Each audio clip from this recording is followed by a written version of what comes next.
ပြည်내စီမံကိန်းနဲ့ဗဏ္ဍာရေးဝန်ကြီးဦးဝီကောကရှင်းလင်းဆွေးနွေးပြပါရန်လေးစားစွာပန်ကြားပါရရှင်အားလုံးပဲမင်္ဂလာပါလို့နှုတ်ခွန်းဆက်တာပါလေခင်ဗျာ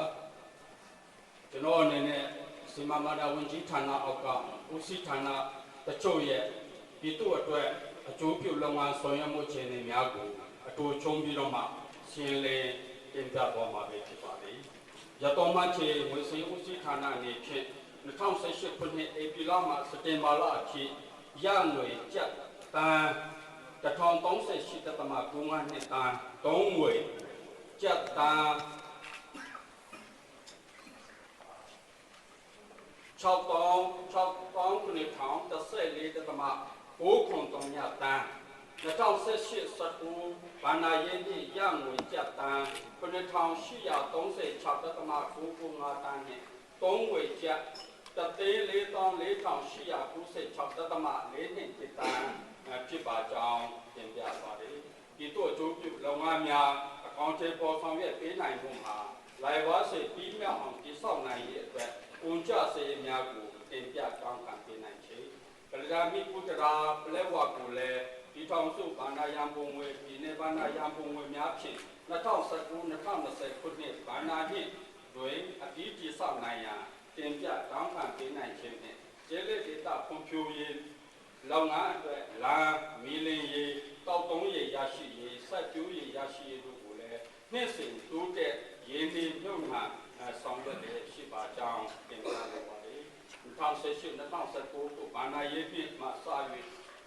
ဘဏ္ဍာရေးနှစ်ကိုအောက်တိုဘာလ1ရက်နေ့မှစက်တင်ဘာလ30ရက်နေ့အထိပြင်ဆင်သတ်မှတ်လိုက်တဲ့အတွက်2018ခုနှစ်ဧပြီလမှစက်တင်ဘာလအထိကြာခံ6လအတွက်ဒီနေ့ဒေသပုံပြတိုးတက်ရကောင်းတဲ့ပေါ်မှုကိုဆောင်ရွက်နိုင်ခဲ့ပြီးတော့2018ခုနှစ်အောက်တိုဘာလမှ2019ခုနှစ်စက်တင်ဘာလအထိဘာနာနှစ်အတွက်ဘာနာငွေအရအတုံးခမှန်းချေငွေစည်အားအကောင့်ထဲပေါ်ဆောင်ရွက်ပြရှိပါသည်2019-2020ခုနှစ်ဘာနာရေးနှစ်အတွက်ဘာနာငွေရအတုံးခမှန်းချေစည်များအားရေးဆွေတင်ပြတောင်းခံထားစေဖြစ်ပါကြောင်းတင်ပြပါသည်ဘာနာရေးနှစ်ပြင်ဆင်သတ်မှတ်ခြင်းကြောင့်ဒီသူများအနေဖြင့်ပွင့်လင်းရာပြီးတွင်ဒီဆော့ရေးလောင်ငန်းများ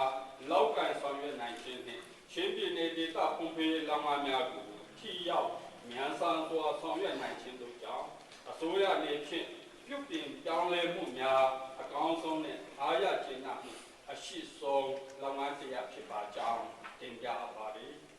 ဒီတွေးခွန်များဦးစီးဌာနအနေဖြင့်2018ခုနှစ်ဧပြီလမှစက်တင်ဘာလအထိအခုရရကောက်ခံမှုဟာကုန်သွယ်လုပ်ငန်းခွန်ဝန်ငွေခွန်အထူးကုန်စည်ခွန်တစ်စိတ်ကောင်းခွန်နဲ့အောင်ပါလီတင်းစုခွန်များဖြစ်ပြီးအခုရရကောက်ခံရရှိရန်ယာထားမြောက်မှချက်မှာငွေကျ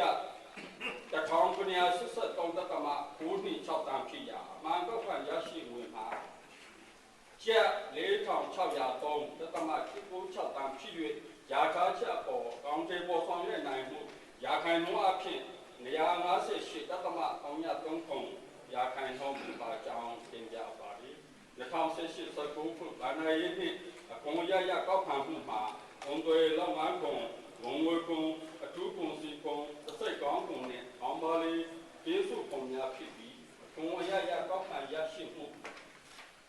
ရာထားမြောင်မှချက်ငွေကျ1,280.93တန်ဖြစ်ရာ29ရက်5လ2019ရက်နေ့အထိအမှန်ကောက်ခံရရှိမှုဟာငွေကျတန်9,208.83တန်ဖြစ်ပါသည်။ရာထားချက်ပေါ်ကောင်းတဲ့ပေါ်ဆောင်ရွက်နိုင်မှုဟာ58.22ရာခိုင်နှုန်းဖြစ်ပါသည်။ဘာနာတိကုံတွေရာထားချက်အပြည့်အဝကောက်ခံရရှိနိုင်ပြီဖြစ်ပါကြောင်းရှင်းလင်းတင်ပြပါသည်။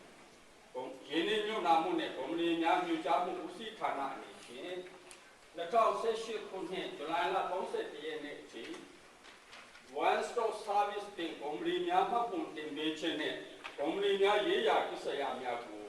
လွယ်ကူမြန်ဆန်စွာဆောင်ရွက်ပေးလျက်ရှိရာ2018ခုနှစ်အောက်တိုဘာလ1ရက်နေ့တွင် Electronic ကုမ္ပဏီမှတ်ပုံတင်စနစ်ကိုစတင်အသုံးပြုခဲ့ပြီးဒီထောင်ပေးခဲ့ပြီးတော့ကုမ္ပဏီများအား Electronic စနစ်ကုမ္ပဏီမှတ်ပုံတင်စနစ်မိုက်ကိုဖြင့် registration ပြန်လည်မှတ်ပုံတင်ခြင်းလုပ်ငန်းများကို2019ခုနှစ်ဇန်နဝါရီလ31ရက်နေ့အထိ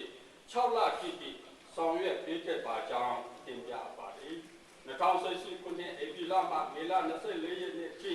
ချင်းပြည်နယ်ရင်းနှီးမြှုပ်နှံမှုကော်မတီစည်းဝေးများကိုလည်း၄ကျင်းအစိုးရရုံးစည်းဝေးခမ်းမ၌ကျင်းပပြုလုပ်ခဲ့ရာ2018ဇူလိုင်လ2ရက်နေ့ချင်းပြည်နယ်စိုးအဖွဲ့စည်းဝေးခမ်းမတွင်ကျင်းပပြုလုပ်သည့်တောင်မြင်းဆောင်2018ကျင်းမြောက်ချင်းပြည်နယ်ရင်းနှီးမြှုပ်နှံမှုကော်မတီစည်းဝေးတွင်ဟိုတယ်ဝန်ဆောင်မှုလုပ်ငန်းအားရာနှုန်းဖြင့်မြန်မာနိုင်ငံသားရင်းနှီးမြှုပ်နှံမှုဖြင့်အတည်ပြုမိဖွံ့ဖြိုးပေးခဲ့ပါလေ2018ခုနှစ်ဇွန်လ17ရက်နေ့မှ12ရက်နေ့အထိချင်းပြည်နယ်စီမံကိန်းဦးစီးရုံးခမ်းမ၌ဒါရိုက်တာချင်းပြည်နယ်ဦးစီးမှုရုံးနှင့်ကန Facility UK8 တို့ပူးပေါင်း၍ formulating the Chin State Investment Promotion and